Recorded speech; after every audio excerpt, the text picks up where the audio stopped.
Working hard but still broke? These 5 money habits could be the reason. Habit number 1. You spend your paycheck before saving even a single dollar. Habit number 2.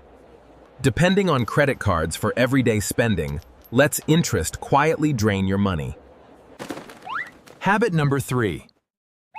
Without a budget, your money disappears before you even notice. Habit number 4. Earning more won't help if your lifestyle becomes more expensive every time. Habit number 5. Keeping all your money in cash instead of investing limits your future wealth. Save first. Budget every dollar. Invest consistently. Small habits create big wealth. Which habit are you fixing first? Follow for more simple money tips that actually work.